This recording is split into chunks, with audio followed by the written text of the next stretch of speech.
Hallelujah. യേശുവേ നന്ദി, യേശുവേ സ്തുതി, യേശുവേ ആരാധന. പ്രിയപ്പെട്ട സഹോദരങ്ങളെ, നമ്മൾ ഇന്ന് ചിന്തിക്കുന്ന വിഷയം ദൈവകരുണയുടെ ചിത്രവും ആ ചിത്രം വണങ്ങുന്നത് വഴി നമുക്ക് ലഭിക്കുന്ന അനുഗ്രഹങ്ങളെയും കുറിച്ചാണ്. ഹല്ലേലൂയ.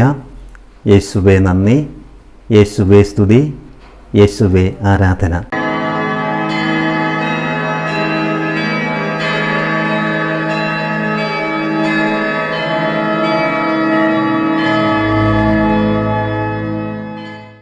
പ്രിയപ്പെട്ടവരെ, ഈശോയുമായി അഭേദ്യമായ ആത്മീയ ബന്ധമുണ്ടായിരുന്ന ഒരു വിശുദ്ധയായിരുന്നു വിശുദ്ധ മരിയ ഫൗസ്റ്റീന.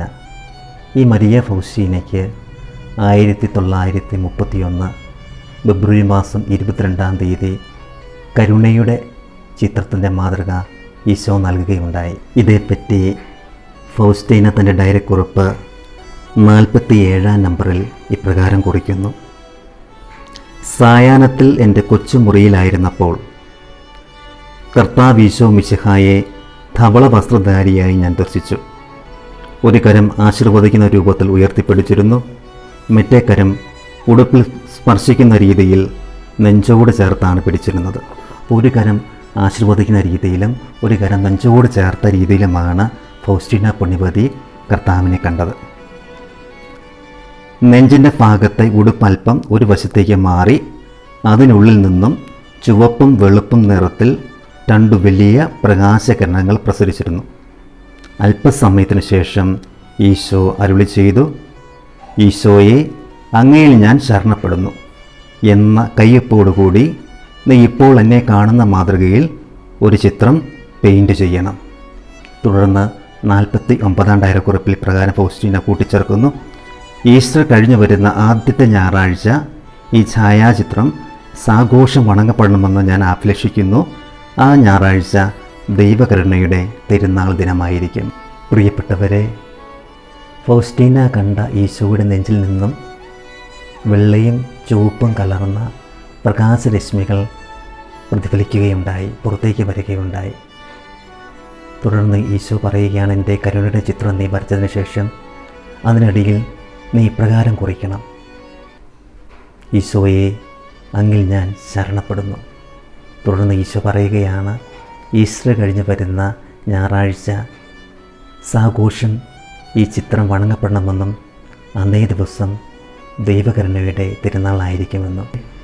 ഈ വെള്ളയും ചുവപ്പും കിരണങ്ങളെപ്പറ്റി ഫൗസ്റ്റീന ഈശോയോട് ചോദിച്ചപ്പോൾ ഈശോ മറുപടി നൽകി: വെളുത്ത കിരണം ആത്മാക്കളെ വിശദീകരിക്കുന്ന തിരുജലത്തെയും ചുവപ്പ് കിരണം ആത്മാവിൻ്റെ ജീവനായ തിരുരക്തത്തെയും പ്രതിനിധീകരിക്കുന്നു.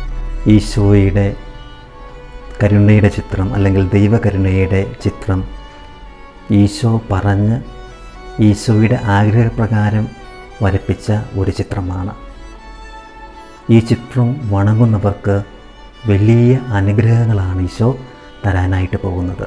പ്രിയപ്പെട്ടവരെ, ഈ ചിത്രം ദൈവകരുണയെ പ്രകാശിപ്പിക്കുക മാത്രമല്ല, ക്രൈസ്തവൻ എന്ന നിലയിൽ ഒരുവൻ്റെ ദൈവാശ്രയത്തെയും അയൽക്കാരനോടുള്ള പ്രവർത്തനനിരതമായ സ്നേഹത്തെയും ഓർമ്മപ്പെടുത്തുന്ന ഒരടയാളമായും നിലകൊള്ളുന്നു. അപ്പം ദൈവകരുണയുടെ ഈ ചിത്രം പ്രിയപ്പെട്ടവരെ ദൈവാശ്രയത്തിൻ്റെ പ്രതീകമാണ്, അയൽക്കാരോടുള്ള നമ്മുടെ സ്നേഹത്തിൻ്റെയും പ്രതീകമായിട്ട് നിലകൊള്ളുന്നു. തുടർന്ന് ഈശോ പറയുകയാണ്, ഡയറിക്കുറിപ്പ് 570 പറയുന്നു: ഈ ചിത്രത്തെ വണങ്ങുക എന്ന് പറഞ്ഞാൽ ക്രൈസ്തവ മനോഭാവമായ ശരണവും കാരുണ്യവും അഭ്യസിക്കുകയാണ്.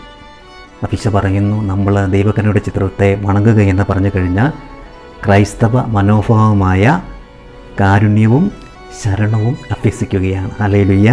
അപ്പോൾ അതിന് ചില വാഗ്ദാനങ്ങളും ഈശോ കൂട്ടിച്ചേർക്കുന്നു. അവ നിത്യരക്ഷ, ക്രൈസ്തവ പരിപൂർണതയിലേക്കുള്ള വളർച്ച, സമാധാനപൂർണമായ മരണം. ഹല്ലേലൂയ. ഇത് കർത്താവിൻ്റെ ചില വാഗ്ദാനങ്ങളാണ്. ആരൊക്കെ കർത്താവിൻ്റെ കരുണയുടെ ചിത്രത്തെ വണങ്ങുന്നുവോ അവർക്ക് ലഭിക്കുന്ന ചില വാഗ്ദാനങ്ങൾ, ചില അനുഗ്രഹങ്ങളാണ്. മറ്റ് ചില വാഗ്ദാനങ്ങളാണ്: ഈശോയുടെ കരുണയുടെ ചിത്രം പ്രതിഷ്ഠിക്കുന്നിടത്ത് ഈശോയുടെ ചൈതന്യം നിറയും.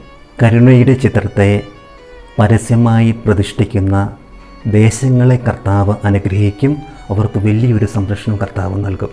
മറ്റൊരു വാഗ്ദാനമാണ്, എൻ്റെ പിതാവിൻ്റെ നീതിക്ക് അനുയോജ്യമായി നടപ്പാക്കാൻ ഉദ്ദേശിക്കുന്ന ശിക്ഷകൾ നിങ്ങളോടുള്ള സ്നേഹത്തെ പ്രതി ഞാൻ തടഞ്ഞു നിർത്തും. അതായത് ദൈവകരുണയുടെ ചിത്രത്തെ ആരാധിക്കുന്നവർ, വണങ്ങുന്നവർക്ക് അവർക്ക് വരാൻ പോകുന്ന ശിക്ഷകൾ നിങ്ങളോടുള്ള ഈശോയുടെ സ്നേഹത്തെ പ്രതി ഈശോ തടഞ്ഞു നിർത്തും. തുടർന്ന് ഈശോ പറയുകയാണ്, നിൻ്റെ പ്രാർത്ഥനകളിലേക്ക് എൻ്റെ ഹൃദയത്തെ ഞാൻ ചായിക്കും. ദൈവകരുണയുടെ ചിത്രത്തെ വണങ്ങുന്ന വ്യക്തികളുടെ പ്രാർത്ഥനകൾ ദൈവം കേൾക്കും. അതുകൊണ്ട് പ്രിയപ്പെട്ടവരെ, ദൈവകരുണയുടെ ചിത്രത്തെ നമുക്ക് ആരാധിച്ച് വണങ്ങാം. ദൈവകരുണയോടുള്ള ഭക്തി നമുക്ക് പ്രചരിപ്പിക്കാം. ഈശോ നമുക്ക് നൽകാൻ പോകുന്ന വാഗ്ദാനങ്ങളെ സ്വീകരിക്കാനായിട്ട് നമുക്കൊരുങ്ങാം. ദൈവം നമ്മളെ ഓരോരുത്തരെയും സമൃദ്ധമായിട്ട് അനുഗ്രഹിക്കട്ടെ. നമ്മുടെ കർത്താവായ ഈശോ മിശിഹായുടെ കൃപയും പിതാവായ ദൈവത്തിൻ്റെ സ്നേഹവും പരിശുദ്ധാത്മാവിൻ്റെ സഹവാസവും നമ്മളെല്ലാവരും കൂടി ഉണ്ടായിരിക്കട്ടെ, ഇപ്പോഴും എപ്പോഴും എന്നേക്കും. ആമേൻ. ഈശോ മിശിഹായ്ക്ക് സ്തുതിയായിരിക്കട്ടെ.